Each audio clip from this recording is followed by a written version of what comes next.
Bonjour, soyez les bienvenus pour suivre avec nous ce journal dont voici les titres.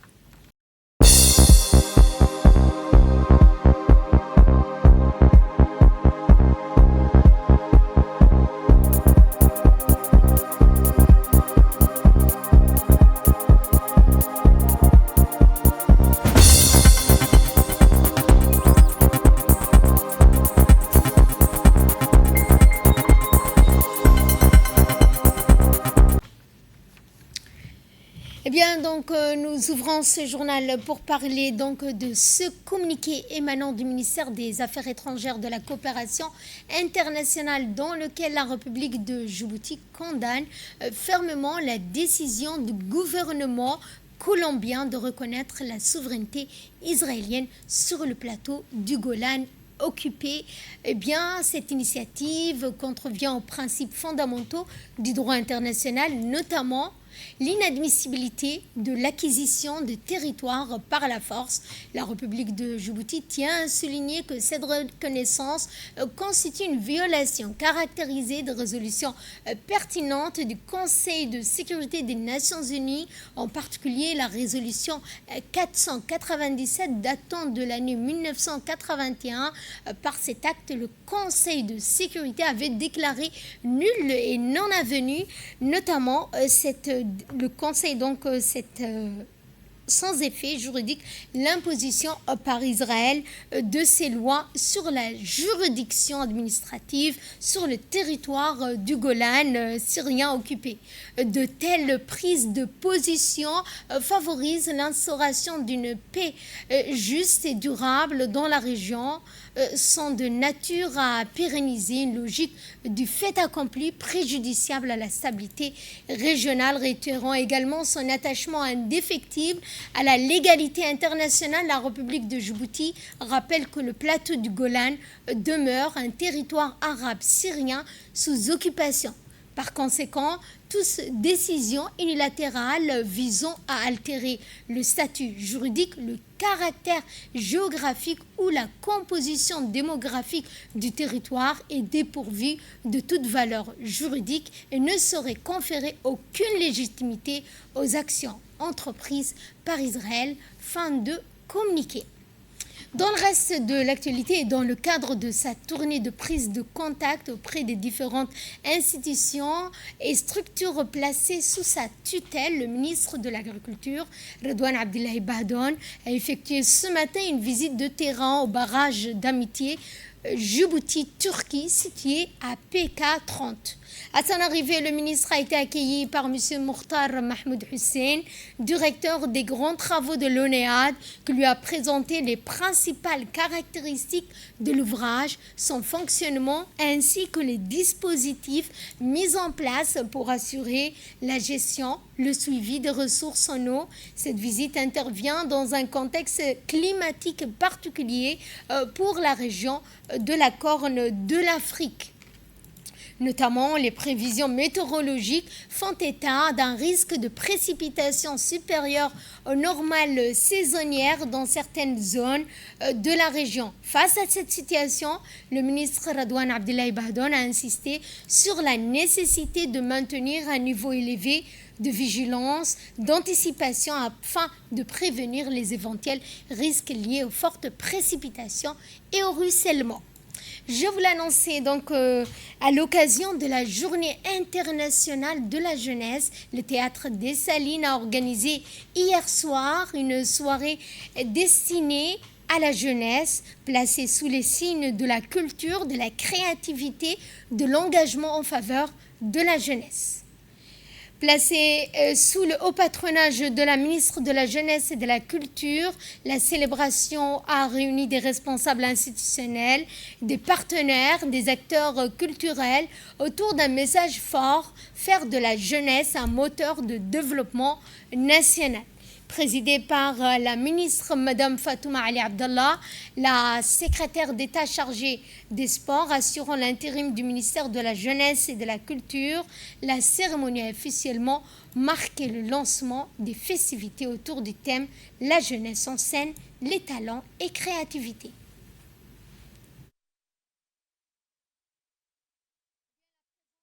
La présence de représentants des Nations Unies, du président adjoint de la commune de Boulos, du conseiller technique ainsi que de plusieurs cadres du secrétariat d'État chargé des sports, du ministère de la Jeunesse et de la Culture, une foule de jeunes a donné à cette célébration une dimension à la fois institutionnelle et partenariale.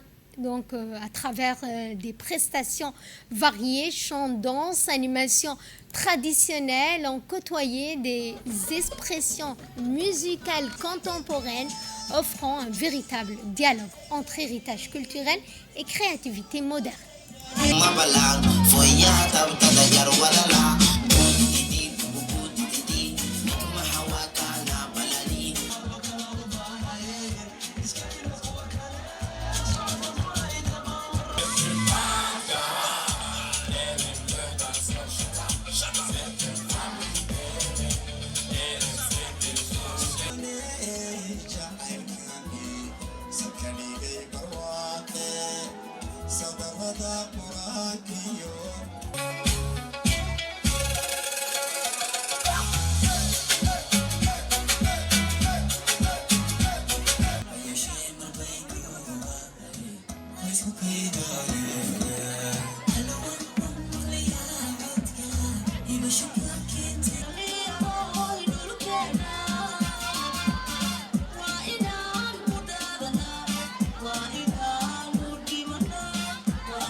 Et prenant la parole lors de cette soirée, la ministre a souligné l'importance de créer davantage d'opportunités et d'espaces d'expression pour les jeunes.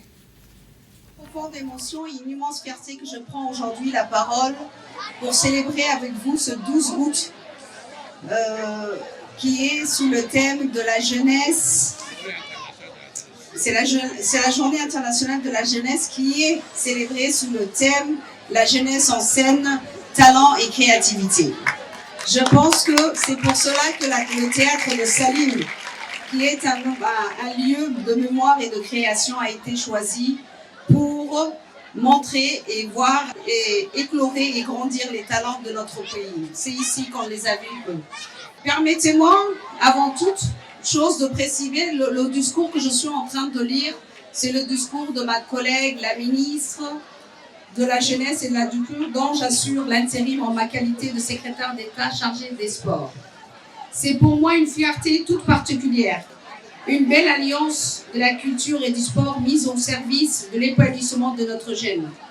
Permettez-moi, en cet instant, d'adresser mes salutations les plus chaleureuses à l'ensemble de la jeunesse djiboutienne, de la capitale comme celle de région, ainsi que tous ceux qui, éducateurs, artistes, encadreurs, bénévoles, athlètes, partenaires, offrant chaque jour à ses côtés.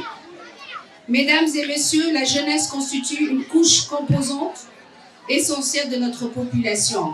Elle est le présent qui agit et l'avenir qui se prépare. C'est à ce titre que nous avons le devoir de bâtir ce pays avec elle et pour elle, en lui donnant des moyens requis et au premier rang. De ces moyens, la formation afin de lui permettre de repousser sans cesse les limites du possible. Cette conviction n'est pas la mienne seulement.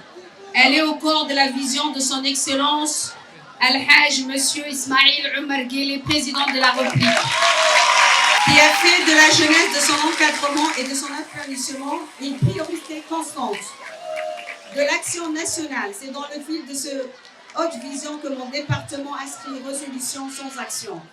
Je voudrais en ce jour partager avec vous quelques-uns des points prioritaires de notre politique. Mon département étant resserré sans action autour du développement des industries culturelles et créatives, pour en faire une véritable levier de développement, d'emploi et de rayonnement de notre culture.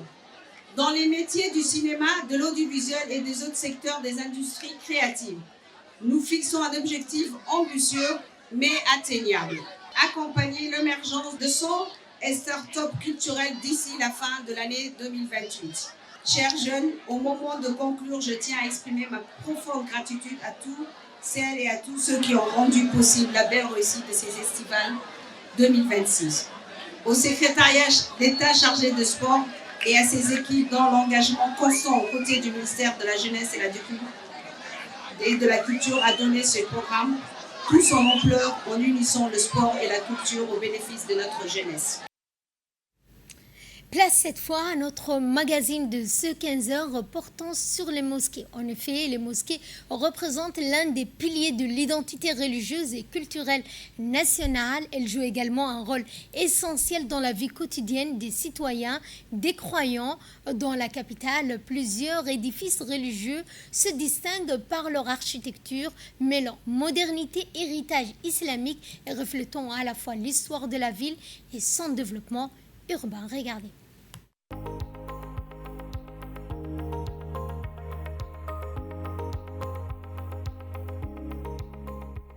À Djibouti, les mosquées représentent l'un des piliers de l'identité religieuse et culturelle nationale. Elles jouent un rôle essentiel dans la vie quotidienne des citoyens. Dans la capitale, plusieurs édifices religieux se distinguent par une architecture mêlant modernité et héritage islamique, reflétant à la fois l'histoire de la ville et son développement urbain. Le ministère des Affaires islamiques assure un rôle clé dans la gestion de lieux de culte, en supervisant leur construction, leur entretien et la préservation de leur caractère architectural, conformément aux valeurs spirituelles et culturelles de la nation. Ces dernières années, les mosquées de Djibouti ont connu une évolution notable sur le plan architectural. Elles ne se limitent plus à leur fonction religieuse, mais s'imposent également comme de repères urbains et esthétiques. Cette transformation s'inscrit dans le contexte de l'expansion urbaine et de la croissance démographique, notamment dans la capitale. Le nouveau projet se caractérise par de minarets plus visibles, des espaces de prière élargis et l'intégration des éléments décoratifs sobres inspirés de l'architecture islamique. Les conceptions modernes associent l'authenticité du style islamique aux techniques contemporaines des constructions, avec une attention particulière portée à l'harmonie des volumes, à la qualité du matériau ainsi qu'à l'éclairage et à la ventilation. Certaines mosquées récentes sont ainsi devenues de véritables monuments urbains reconnaissables à leur coupole imposante, leur minaret élancé et leurs ornements soignés. Tout en conservant une identité locale affirmée, elles contribuent à renforcer la présence du patrimoine religieux dans l'espace public. Aujourd'hui, les mosquées de la République de Djibouti poursuivent leur modernisation tout en préservant leur mission première de lieux de culte. Elles demeurent également des espaces d'enseignement du Coran, de diffusion du savoir religieux et des activités sociales en participant activement à la cohésion et à la solidarité au sein de la société.